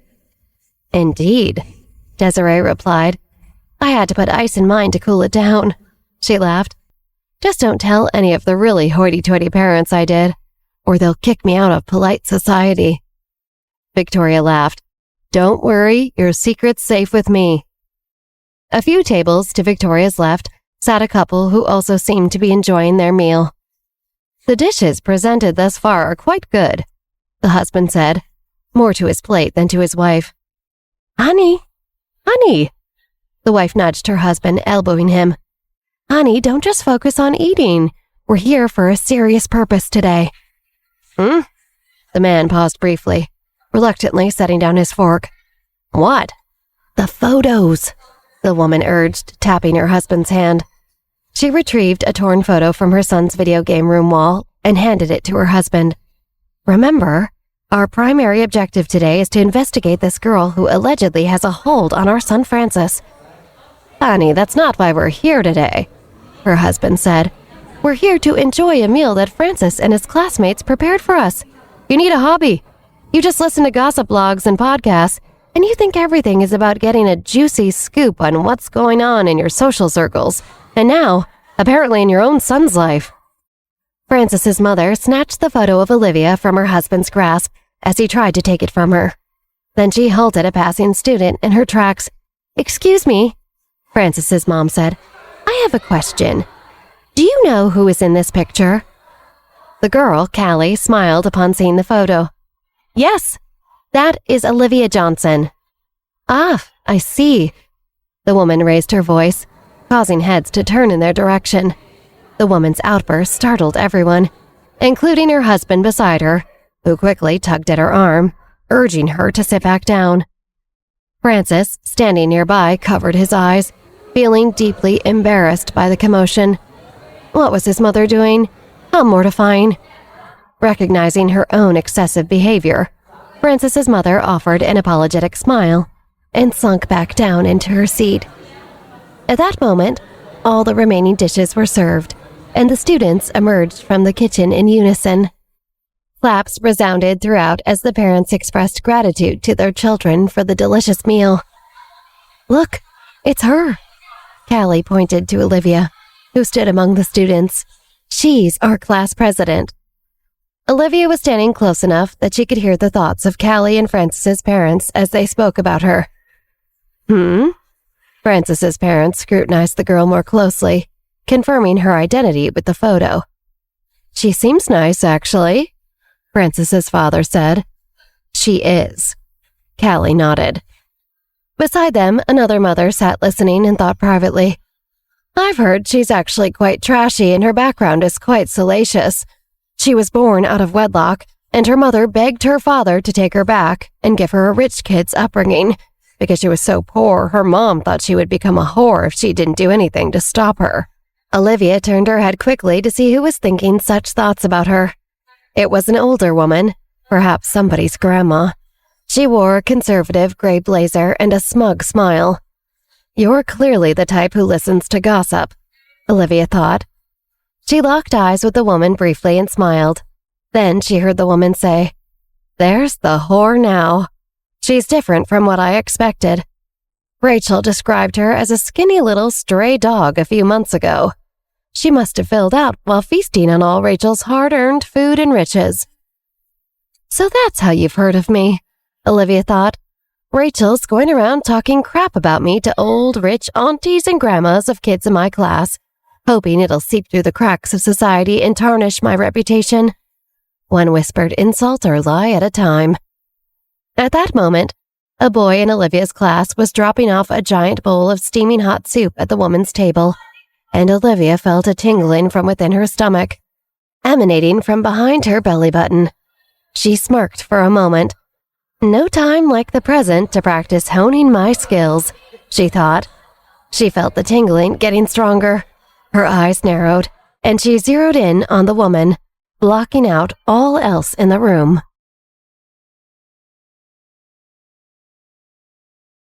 "Oh, look, there's the little whore's mother," the woman thought, looking over at Olivia's mom, Victoria. "Like mother, like daughter. Pathetic how they're trying to claw their way back into society.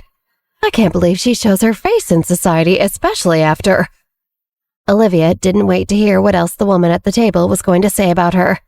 She'd gone too far, calling Liv a whore and insulting her mother. It was unforgivable. Olivia focused all her attention on the woman, so much so that the entire room seemed to go black, and all that she could see was a tunnel-visioned light shining on the woman. "Yes," Olivia thought. "Yes, guide me to my target." At that very moment, Olivia's classmate tried to place the bowl of soup on the table in front of the older woman, but she insisted on taking it from him impatiently. So Olivia clenched her fist and yanked it downwards ever so slightly, which knocked loose from the woman's hands. The bowl immediately went toppling forward, and all of its scalding hot contents landed directly in the lap of the woman. "Oh!" she screamed at the top of her lungs. It was so hot the water seared her skin, and those around her could hear the sizzle. It was like the sound of water hitting a hot pan. Making matters worse, there was a hot sesame oil and soy sauce in the soup as well, and the oil burned further into the woman's skin, singeing it as it ate through the top layer. People turned away in horror. Teenagers screamed. One woman fainted, and the older woman, shouting and screaming, turned pale. Don't let what happened to one of your classmates' aunts put too much of a damper on the day you all worked hard to create for everything, Desiree told Wendy and Olivia. After the incident, Olivia found out the woman in question was actually a second cousin of the student, but she called her an auntie. Everyone said the woman was being impatient, and she never should have grabbed that bowl from your classmate's hands. Desiree leaned in close to the girls. She was very shaky and old. She had no business handling a hot bowl of soup. "Thank you," Olivia replied. "I just feel so bad," she lied. "We really did just want everyone to have a good time and a good meal." "Honey, we did, and that woman will be fine in the long run," Victoria said. "If anything, it'll teach her to be less impatient. That poor boy was worried it was his fault. But everyone who saw said she clearly snatched that bowl from him, and then couldn't hold it all on her own. But don't worry. We enjoyed the work you put in and the event you put together.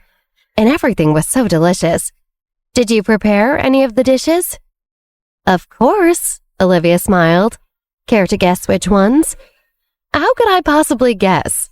Victoria chuckled, thinking about the multitude of people and dishes. "But you all must be exhausted. The sheer number of attendees and of dishes had undoubtedly taken their toll on the kids, and that was before the traumatic burn incident they'd all witnessed. "I'm fine. It's the boys who set up the tables that have had it tough," Olivia shrugged. The cafeteria tables, originally separate, had been reorganized by Sam Feinstein to accommodate more people and facilitate serving. In a while, after the paramedics and fire department left, the boys would need to rearrange the tables, a physically demanding task.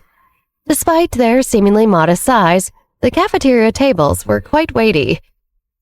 Olivia and Wendy and their mother stood outside, relishing the fresh, wintry, crisp air. "Which dishes did you prepare, Wend?" Desiree asked, expecting her daughter to say she had prepared the recipes Desiree had given her. "None." Wendy shook her head. "It was Liv who made your dishes." "Liv?" Desiree looked at Olivia in astonishment. "You prepared them?" "That's correct," Olivia confirmed. "And thank you so much for the recipes. They saved us today." "Did you modify them at all?" Desiree inquired. "They tasted better than I even remembered." "Yes," Olivia smiled, saying, "there were certain aspects I had to change to account for such a large group of people, and we didn't have some ingredients because they'd been overused in other dishes, so I had to think on my feet." Olivia shrugged before regarding Desiree with concern. "Are you upset? I've heard that chefs generally dislike others altering their recipes without permission, but—" "No!" Desiree shook her head, a smile adorning her face. "I'm just pleasantly surprised you have such an instinct for flavor. It was absolutely delicious. Have you cooked before?" "I've only cooked simple dishes," Olivia replied, her smile widening. "My mother taught me how to prepare pasta and egg fried rice and stuff." Desiree nodded. "Well, you possess a remarkable talent." Olivia felt like she was glowing. "I never received compliments like this in my last life. Never thought I was good at anything at all. It's amazing what living life on my own terms this time around has shown me what I'm capable of. I wonder what other doors it will open for me." "Thank you," Olivia chuckled, tucking her hair behind her ears modestly. Perhaps her culinary prowess was inherited from the Johnson family, known for their culinary traditions. "Well done, Liv." Millie, standing nearby, playfully tugged at Liv's elbow. Observing Olivia from a distance, Pamela, accompanying her own mother, rolled her eyes disdainfully. Her lips curved into a condescending frown. Cooking, a task relegated to the lower classes, held no appeal for someone like her. She had never lifted a finger to perform menial chores. Thus, she loathed the idea of soiling her hands to prepare a meal for these valueless individuals. Pamela had gotten a nurse's note saying she wouldn't have to participate in the cooking or serving of food. "It makes her dizzy," the note said. So instead, she sat with her mother at a table with the other parents, and she had effortlessly maneuvered around, observing her classmates toil away. She found their earnestness comical. These activities were mere formalities. There was no need for such solemnity. "Pamela, Did you contribute to deciding on any of the dishes? Pamela's mother inquired curiously. She knew her daughter didn't cook, but wasn't sure if she participated at all in the planning. No, Pamela bluntly replied, leaning closer to her mother's ear. She whispered, audible only to the two of them. And I ate sparingly. Unclean food can make you ill. Same. Pamela's mother nodded. Her daughter was right. The dishes were prepared by students, and who knew if they were hygienic? Since her daughter hadn't cooked anything, she decided to abstain from eating. Pamela gently put her head on her mother's shoulder, casting a meaningful glance at her before whispering, Mom, the couple to your left are the CEO of Peters Enterprises and his wife. Pamela nodded towards Frances's parents, who stood outside along with most of the families, milling about and gossiping about the older woman who was burned by the soup. Oh? Pamela's mother's eyes gleamed with interest. Is that so? She shifted her gaze to Francis, sizing him up. This young man from the Peters family wasn't too shabby. The other guys in our class pale in comparison. Pamela expressed slight disappointment, glancing at Olivia, and added, The only thing is he seems to be interested in the Johnson girl. Pamela's eyes narrowed. Is she associated with the Johnsons in the food and agriculture business? Yes. Pamela gritted her teeth. But she's difficult and rude, and honestly, I think she's kind of slutty. And she always opposes me for no reason. I can't be bothered with her. I see. Pamela's mother nodded and advised, In that case, keep an eye on the young man from the Peters family. It could be beneficial for you to know. Don't miss any opportunity to use him as a stepping stone. I understand, Pamela responded, her lips slightly curved upward. She would do just that. Olivia, who was close enough to hear Pamela and her mother's thoughts, focused on them as they spoke. So that's where you get it, Olivia thought. Your mom is just as calculated and obsessed with social climbing as you. Poor thing. It's like you didn't even have a choice. You inherited a nasty personality from her. On the other side of the courtyard, Frances's mother scrutinized Olivia suspiciously, glancing back at her son Francis. Son, is this the girl you're smitten with? What? Why? What are you planning on doing? Francis asked cautiously. What else can I do? Frances's mother's beautiful eyes twinkled mischievously. Did she cook the meal today? Yes, Francis affirmed. Well, some of it, I mean. He noticed his mother's eager gaze. Why? Is something wrong? Francis asked, sensing a whiff of conspiracy. Step aside. Francis's mother patted his shoulder, signaling him to move away. She stood tall and addressed her husband. Darling, I'll be back in a moment. With that, she approached Olivia directly. Mom, what are you doing? Francis was bewildered, inwardly cursing. Just as he was about to intervene, his father held him back. Dad, let go of me. I won't let go. Francis's father shook his head. Let your mother do whatever it is she thinks she needs to do. If she makes a fool of herself, then she'll learn from her mistakes faster. What if she makes a fool of me? Francis rebutted. She won't. Trust me, his father said. Just let her go. But what is she going to do? Francis watched his mother, unsure what was about to happen next. Hi. Francis's mother smiled warmly, appearing beside Olivia. You're Francis's class president, right? I'm his mother. Oh, hi. Olivia politely greeted her. May I trouble you with something? Francis's mother requested. Please, go ahead, Olivia replied, looking at Francis's mother with admiration. She was beautiful, clad in a white professional suit that exuded success. Olivia held great respect for such a woman, though she didn't know much about her. I want to thank you for welcoming my son here. Francis's mother took Olivia's hands and spoke sincerely. My son may be a little shy, but I think he may like you, and you seem to be the first person he has liked in a very long time. So I implore you that if there's any chance you may like him as well, then what if the two of you got together and date? What? Olivia was taken aback. This woman was so forward. Had she misheard? Mom! Frances was dumbfounded. What did you just say? Yeah, what are you thinking, darling? Frances's father was equally stunned. You can't just go up to other people and say things like that. He implored his wife to come back to where he stood, whispering under his breath. You especially don't talk like that in polite society. We have a reputation to uphold. What is going on?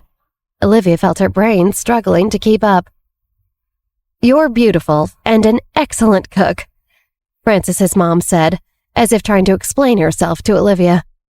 I just thought since he obviously has a crush on you, and our son comes from a good family, there could be a real possibility for connection here, she continued with conviction. You could regret it if you don't act quickly and let someone else snatch him away. Olivia was rendered speechless. Mom, stop. Frances was on the verge of losing his mind. His eccentric mother had pushed him over the edge. What on earth was she doing? Making him a laughingstock? Olivia couldn't help but take a step back. She realized she was surrounded by students and parents alike in the courtyard, and they were all starting to look over at what was happening. This was turning into a catastrophe. Olivia felt like she was on the verge of tears. A genuine Thanksgiving event had transformed into some strange spectacle. And when she looked across the courtyard, Olivia saw a satisfied grin spreading across Pamela's face. Frances ran over to stand between Olivia and his mother. He could see Olivia was scowling, which meant she was pissed or confused, or honestly, some combination of the two. Honestly, he couldn't really blame her. His mom was out of line and incredibly embarrassing. Olivia regarded Frances with narrowed eyes. What did you say to your mom about me? She questioned, her voice low so no one else could hear besides him, and her tone indicating how annoyed she was. What the hell is she doing? Frances slapped his forehead, perplexed by his peculiar mother. Why did she always manage to create such strange situations? Across the courtyard, Jeremy's eyes narrowed too as he observed the unfolding events. How had things escalated to this point? What did Frances's mother mean? Everything was so curious. Frances's mother covered her mouth with one hand and trembled, seemingly realizing that she had said something inappropriate as a wave of heat rushed to her head. Watching all of this, Victoria couldn't help but cover her mouth and burst into laughter. There was something amusing about the entire scene, although she tried not to laugh too loudly. She was the type of woman who always reacted to scenes of serious import with a bit of a giggle because she couldn't help herself. Olivia narrowed her eyes slightly and turned her gaze towards Victoria. She looked at her mother with a mixture of amusement and inquiry. Victoria shrugged apologetically, indicating that her laughter wasn't intentional. I'm sorry for my mother, Frances said before quickly leading his mom away. She may have had a glass of wine at the Saks Fifth Avenue cafe down the street while waiting for my father to meet her, and she sometimes babbles when she's not thinking straight. He looked at Olivia. I never said anything to her about you. She gets crazy ideas in her head. He turned to his mother. Come on, mother. Frances shot Olivia a sorry look and ushered his mom out of the school front gates. His father, embarrassed, followed without saying anything. After a few minutes, the other students and parents lost interest in the latest gossip fodder and went back to talking about the woman who had burned herself. Olivia let out a deep breath. What an unsettling day, Millie muttered. As the Thanksgiving event drew to a close, and after the paramedics cleared the scene, Olivia took charge and walked purposefully to the front of the cafeteria. She addressed her fellow students. Well, guys, I think this didn't go as we had planned, but overall, a lot of parents seemed pleased with the food at least. I just ask that you remain for a little longer and help clean up the dining area, putting away the utensils and leftovers before leaving. I would like to express my gratitude once again to all the parents and families for attending today. Her somewhat cold tone and official demeanor created a sense of distance, extinguishing any remaining enthusiasm among her peers. But they weren't mad at Olivia. They understood she and everyone else had had a long day, and everyone was ready to go home. Once her speech was over, the junior class students worked together to clean up the cafeteria before departing for the long holiday weekend. "Goodbye," one of the students waved and left. "Goodbye, see you on Monday," Olivia waved back with a smile. Outside the building, as parents waited for their drivers and chauffeurs and bodyguards and the valet the school had set up for today, Francis's mother approached Victoria with a smile. Her husband and her had arrived separately, so he had already left in his car and she was still waiting for hers. She appeared unwilling to give up on the idea of her son and Olivia at least getting closer. "Shall we exchange contact information?" she asked Victoria. "If you have some free time, we can meet up for a cup of tea or something. Dealing with a high school teenager is quite challenging, let alone a high schooler in a relationship, with all those hormones. So I think it's perhaps best if we team up and keep in contact should our children start to date." Victoria smiled. She found it so amusing that this woman wanted her son to date Olivia. Olivia would have told me if this were the guy she was into, Victoria thought. I'm pretty sure it's not. I'm sure Olivia said the boy she was maybe interested in was a senior. Still, this woman is sweet. "Mom!" Francis yelled. He had snuck out of the cafeteria to make sure his mom wasn't causing any more trouble, and when he saw that she was, he felt like he was about to explode. He reached out and grabbed his mother, pulling her back. Apologizing, he smiled at Victoria. "I'm sorry, God, sorry." Francis's mother followed her son's lead, stepping away from Victoria. However, she couldn't resist saying, "We must have coffee together another day." She then turned around and complained, "Don't pull me, I'm trying to help you find happiness." "Enough already, it's embarrassing." Francis felt his ears burning. He couldn't believe how intoxicated his mother was. Now that he was up close, he could smell the champagne on her breath that she must have had before arriving at his school. The problem with some older socialites in Manhattan is that they had too much time on their hands, so they turned to drinking and meddling. His mom was a prime example. He rolled his eyes at his father's car, which was still waiting at the red light at the end of the street, not far from them, and exclaimed, "Take care of your wife." "Honey, look, our son is bullying me. After all I've done to help him win over his crush, he's still angry at me." Francis's mother acted aggrieved. She was an exemplar, a life mentor who was just looking out for her son's future. Francis could benefit from dating a girl from a good family like Olivia, and he clearly liked her, so why not play matchmaker? Yet her son failed to understand. Francis gave up when the light turned green, and he watched as his father's car disappeared in the distant traffic up ahead. Now it was just he and his mom and all the other parents. "I'm sorry," he told Victoria again. Back inside the cafeteria, Olivia double-checked everything was cleaned up and put away before leaving with her friends. By the time she got outside to the curb, Francis and his mother were gone, but she found her mother Victoria in the dwindling line of parents still waiting for their cars. The truth was, Victoria didn't even drive here because she lived so close, but she was waiting with Desiree to get her car, so Desiree wouldn't have to wait alone. "Mom, is it okay if I stay at your place tonight?" Olivia asked with a smile. She had left her puppy with her mom while she was at school today just in case.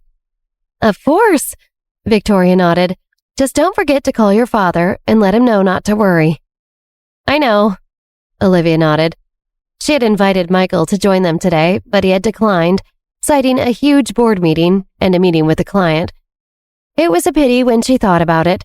Since the last parent-teacher conference, she hadn't seen Michael and her mom together. "Liv, what would you like to eat tonight?" Victoria held Olivia's hand as they walked, laughing and chatting. "I'm not hungry yet, and I can't think of anything I want to eat," Olivia replied. "After that feast, I just want to go home and take a nap." "All right," Victoria said. "I bought a bunch of new decorations for your room. You'll love it." "Yes," Olivia expressed her satisfaction with a nod. "Did you get the black and white picture frames I was looking at?" "Sure did, and I got these cool lamps I think you'll love. And I went to an amazing garage sale because I love a good sale, and I found you the coolest mid-century modern desk. You're gonna love it. If you want, you can make a project of the bookshelf I got, and we can sand and paint it any color you want to." "I'd love that." Olivia smiled at her mom. This was exactly what she wanted, to live life on her own terms, to spend time with her mother, and do things they loved, and to see her mom have the time to live and thrive and love her own life too. "I just have to figure out how to be able to do this forever," Olivia thought, "without anyone standing in our way or trying to hurt us. I have to protect this." As they walked, the sound of a car honking behind them captured their attention. Olivia and Victoria halted their steps and turned to look. They saw a black private car slowly coming to a stop. The window rolled down, revealing an elegant lady with a refined demeanor who smiled at them. "Do you need a ride?" "No, thank you." Olivia glanced at Pamela, who was seated beside the lady, and politely declined. "Are you heading back to the Johnson mansion?" the lady persisted. "We're going in that direction." "Actually, no, we're not going there, and it's not on our way." Olivia stood firm. The lady inhaled deeply and narrowed her eyes before shrugging. "All right then, take care, I suppose," the lady said as she rolled up the window. The lady, Pamela's mother, looked at her daughter as their car drove away. "That was odd," Victoria said. "That was one of your classmates, right?" Olivia nodded. "Yep, and it was very odd, you're right." "Are you too close?" Victoria asked. "I suppose it was nice of her mom to offer us a ride." "We were closer in the past," Olivia said enigmatically. Her mother was already thinking about what to make Olivia for dinner, so she didn't quite catch Olivia's words. "But no, not anymore. Things have shifted." Her lips tilted upwards. "I've grown. I'm not the person I was back then." Inside her car, Pamela huffed and expressed her annoyance. "Mom, did you see that? Olivia is so irritating." "I didn't mind," Pamela's mother replied dismissively. "Olivia is the eldest of the Johnson family, right? But why do I recall that the wife of the Johnson family wasn't the person beside her?" "Who knows?" Pamela rolled her eyes, displaying her displeasure. She didn't know the Johnsons super well, so she wasn't as familiar with the dynamics between Olivia, Rachel, Monica, or Victoria. She just knew how she felt about Olivia, and how Olivia made her feel. "Mother, I can't stand her." "Understandable," Pamela's mother nodded, squeezing her daughter's hand. "The best way to deal with someone you dislike is to live a better life than them and be stronger in every aspect. I believe in you, sweetheart. My daughter won't lose to anyone." "Thanks," Pamela sighed, gazing out the window. At that moment, a black Bentley passed their car and sped down the street beyond them. Pamela fixed her gaze on the car. She thought she caught a glimpse of someone sitting near the half-open window, but she couldn't discern their appearance.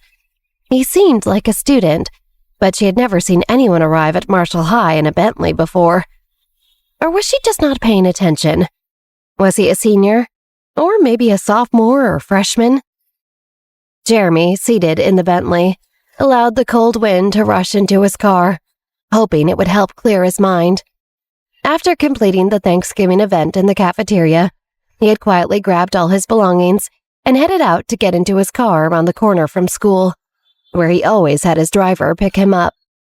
He pulled a photograph from his pocket, glanced at it, and then shoved it back inside the pocket again.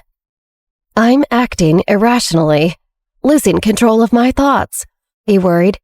"I'm getting way too distracted."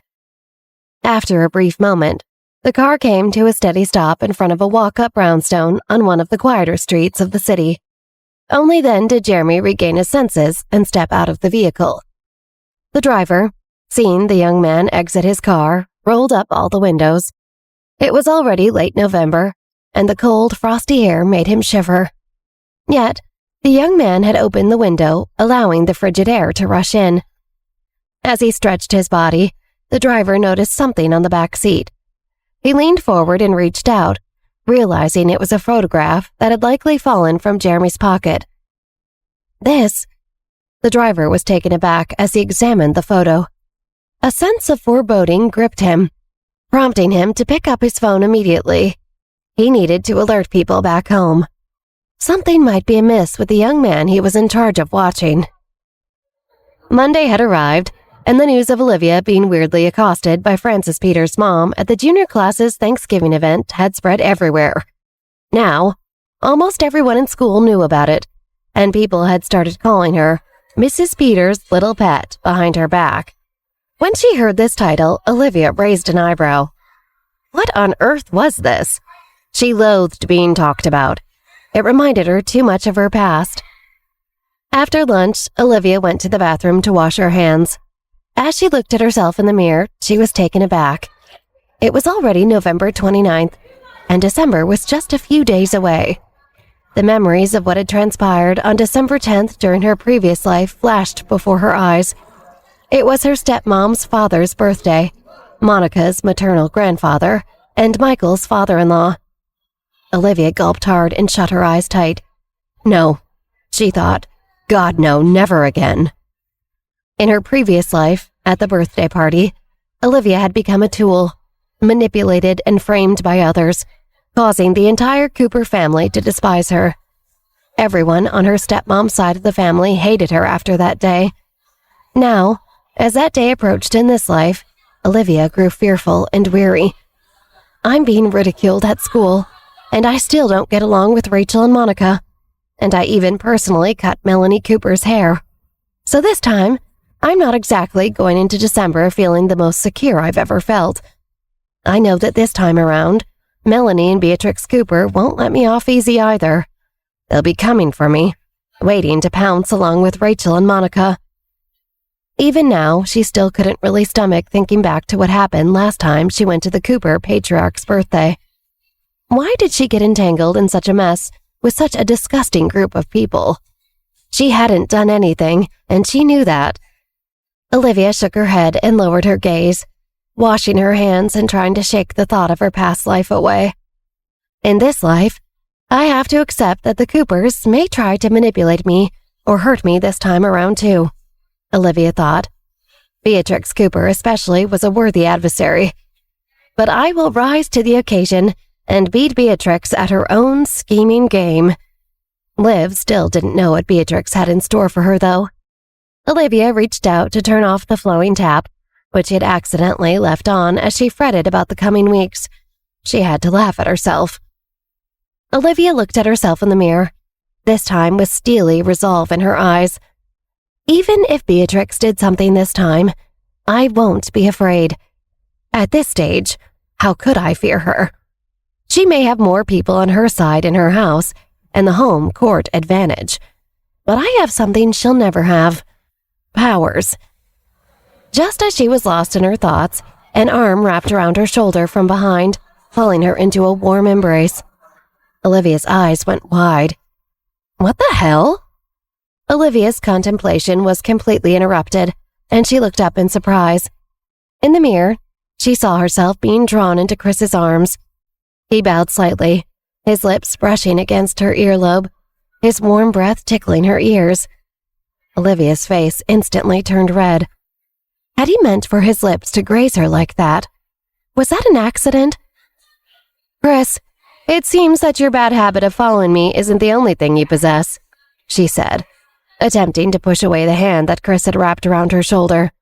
You also like scaring me and grabbing me from behind too, apparently. All really excellent skill sets if you're trying to be a murderer or stalker. Not so much if you're trying to keep women around.